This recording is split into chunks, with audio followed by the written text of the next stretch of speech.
Praise the Lord, God's morning again. एक और सुबह जो प्रभु ने दी है, दिल की गहराई से धन्यवाद करें। कल हमने देखा था कि मूसा की जो है परीक्षा ले रहे हैं। मूसा का जो है व्यवहार, उसका प्रमाण लेना चाहते हैं कि क्या मूसा वाकई में वो सिद्ध है जिसे रखा गया है। और इस बात के लिए यहोवा उनसे नाराज भी हुआ और इसके लिए मरियम को जो है परमेश्वर ने सजा भी दी। आगे देखिए परमेश्वर कुछ बात कह रहा है कनान देश के बारे में। 13 अध्याय में देखेंगे आज।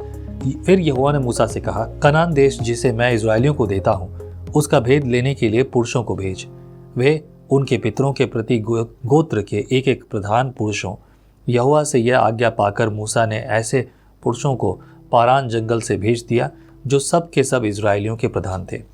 उनके नाम ये हैं: रूबेन का गोत्र में से जक्कूर का पुत्र शम्मू, शिमोन के गोत्र में से होरी का पुत्र शापात, यहूदा के गोत्र में से युपुत्रे का पुत्र कालेब, इसकार के गोत्र में से योसेफ का पुत्र यिगाल, ये प्रेम के गोत्र में से नून का पुत्र होशे, बिन्यामीन के गोत्र में से रापू का पुत्र पलती, और जबलून के गोत्र में से सोदी के पुत्र गदियल, और यूसुफ वंशियों में मनशे के गोत्र में से यूसी का पुत्र गद्दी, दान के गोत्र में से गमली का पुत्र अमीएल, अशोर के गोत्र में से मिकायल और मिकायल का पुत्र सतूर, नप्ताली के गोत्र में से बोप्सी का पुत्र नहुबी, गाद के गोत्र में से माकी का पुत्र गुएल। जिन पुरुषों को मूसा ने देश का भेद लेने के लिए भेजा था उनके नाम यही हैं,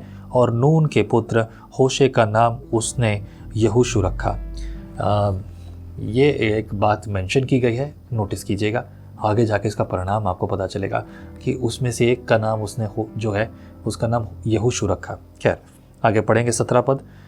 उनको कनान देश का भेद लेने के लिए भेजने के समय मूसा ने कहा, इधर से अर्थात दक्षिण देश से होकर जाओ और पहाड़ी देश में जाकर उस देश को देख लो कि कैसा है, और उसमें बसे हुए लोगों को भी देखो कि वे बलवान हैं या निर्बल, थोड़े हैं या बहुत हैं, और जिस देश में से वे बसे हुए हैं वह कैसा है, अच्छा या बुरा, और वे कैसी कैसी बस्तियों में बसे हुए हैं, और तंबू में रहते हैं या गढ़ अथवा किले में रहते हैं, और वह देश कैसा है, उपजाऊ है या बंजर है, उसमें वृक्ष हैं या नहीं, और तुम हियाव बांधे चलो और उस देश की उपज में से कुछ भी लेते भी आना। वह समय पहली पक्की दाखों का था, इसलिए वे चल दिए और सीन नामक जंगल में से रोहाब तक जो हमात के मार्ग में है, सारे देश को देखभाल कर उसका भेद लिया।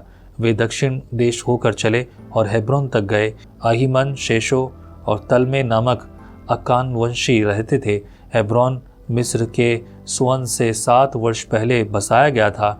तब वे एशकोल नामक नाले तक गए और वहाँ से एक डाली दाखों की गुच्छे समेत तोड़ ली, और 2 मनुष्य उसे एक लाठी पर लटकाए हुए उठा ले चले गए, और वे अनारों और अंजीरों में से भी कुछ कुछ ले आए। इज़राइली वहाँ से दाखों का गुच्छा तोड़ ले आए थे, इस कारण उस स्थान का नाम एशकोल नाला रखा गया। मतलब एशकोल का मतलब है दाखों का गुच्छा। अब ये जिस भाग के लिए गए थे, ये भेदिए थे, जासूस थे, स्पाई इंग्लिश में बोलते हैं ना, स्पाई। तो वहाँ गए जानकारी लेने के लिए, क्या है, कैसा है, कैसा। कभी देखा नहीं, कभी सुना नहीं, कभी प्रभु यहोवा ने जो बोला, प्रभु यहोवा ने की परिभाषा देखो। प्रभु ने कहा, जहाँ दूध और मधु की नदियाँ बहती हैं, मैं तुम्हें वो स्थान दूंगा जहाँ सब बातों में भरपूरी है। फिर भी इनकी जानकारी के लिए, क्योंकि ये और अधिक जानना चाहते थे, इसलिए उन्होंने भेदिए भेजे, और भेदिए अपनी मर्जी से नहीं भेजे, यहोवा ने कहा है वैसा किया है। 25 पद में लिखा है, 40 दिन के बाद वे उस देश का भेद लेकर लौट आए और पारान जंगल के कादेश नामक स्थान में मूसा और हारून और इज़राइलियों की सारी मंडली के पास पहुँचे, और सारी मंडली को संदेशा दिया और उस देश का फल उनको दिखाए। उन्होंने मूसा से यह कहकर वर्णन किया, जिस देश में तूने हमको भेजा था उसमें हम गए, उसमें सचमुच दूध और मधु की धाराएं बहती हैं, और उसकी उपज में से यही हैं, परंतु उस देश के निवासी बलवान हैं, और उसके नगर गढ़ वाले हैं और बहुत बड़े बड़े हैं। और फिर हमने वहाँ अनाक वंशियों को भी देखा। दक्षिण देश में अमालेकी बसे हुए हैं, और पहाड़ी देश में हित्ती, यबूसी और एमोरी रहते हैं, और समुद्र के किनारे किनारे और यरदन नदी के तट पर कनानी बसे हुए हैं। जो जो उन्होंने वर्णन किया ये यहोवा के वर्णन से बिल्कुल सेम था। जैसा कि यहोवा ने उनसे कहा था, मैं तुम्हें जो है कनानी, हिप्पिया और एमोरियों के देश को दूंगा। और ये जो भी बातें जो भी वो बोल रहे हैं, गढ़ वाला नगर, ये सब बातें परमेश्वर ने बोला है इजराइलियों को कि मैं तुम्हें दूंगा। और अब ये बात और पक्की हो गई है कि जिस बात की चर्चा यहोवा ने पुरखों से बांधी थी और जो अब प्रभु यहोवा हमको देने वाला है, उस नगर की सारी बातें जैसी यहोवा ने कहा था वैसा ही निकला। अब यहाँ दूध और मधु की नदियाँ, मतलब शहद की नदी नहीं बह रही है, दूध नहीं बह रहा है, बट उसकी व्यवस्था ऐसी है जिसके कारण उसे इस उपमा से, इस उदाहरण से दिया जाता है कि वहाँ ये सब चीज़ें हैं। अंजीर मुझे नहीं मालूम आपका कैसा, लेकिन मुझे बहुत पसंद है। अंजीर जब खाते हैं तो दांतों के नीचे वो जो उसके बीज जब कटर कटर आवाज़ करते हैं, आई रियली लाइक इट। और अंजीर शेक अगर कभी आपने पिया हो, दैट्स अ डिलीशियस, बहुत ही स्वादिष्ट होता है। मुझे ड्राई फ्रूट्स बहुत पसंद है। वो अलग बात है, बहुत सोच के खाने पड़ते हैं, कभी कभी मिलते हैं मुश्किल से ही सही, लेकिन मुझे बहुत पसंद है ड्राई फ्रूट्स। वैसे सबको पसंद है, पता नहीं, मेरे घर में सिर्फ मैं ही खाता हूँ। खैर 30 पद में देखें, तब कालेब ने मूसा के सामने प्रजा के लोगों को चुप कराने के लिए विचार से कहा, हम अभी चढ़ के उस देश को अपना कर लें, क्योंकि निसंदेह हम में ऐसा करने की शक्ति है। पर जो पुरुष उसके संग गए थे उन्होंने कहा, उन लोगों पर चढ़ने की शक्ति हम में नहीं है, क्योंकि वे हमसे बलवान हैं। और उन्होंने इज़राइल के सामने उस देश की जिसकी भेद उन्होंने लिया था यह कहकर निंदा भी की, वह देश जिसका भेद लेने हम गए थे ऐसा है जो अपने निवासियों को निगल जाता है, और जितने पुरुष हम में उनमें देखे वे सब के सब बड़े डील डोल के हैं।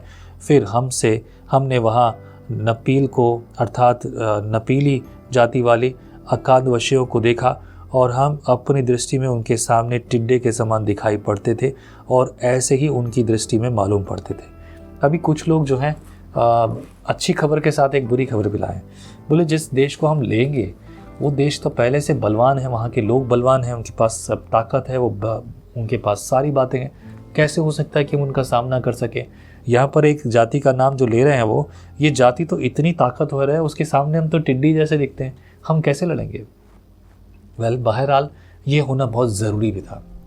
ज़रूरी क्यों था ये आगे के अध्याय में पढ़ेंगे, सीखेंगे। अब जो है मज़ेदार बातें शुरू होती गिनती की पुस्तक में, ध्यान से सुनिए। प्रभु आपको आशीष करे अगले अध्याय के लिए। यदि आपके मन में बोझ है तो सेवकाई के लिए अपने हाथ को बढ़ाकर अपने दान दशमांश ऑफरिंग हमें दीजिए। छोटे बड़े कोई फ़र्क नहीं पड़ता मेरे प्रियो, जैसा आपको बोझ मिला है। हमें सेवकाई के कई आयामों में आपकी सहायता की आवश्यकता है।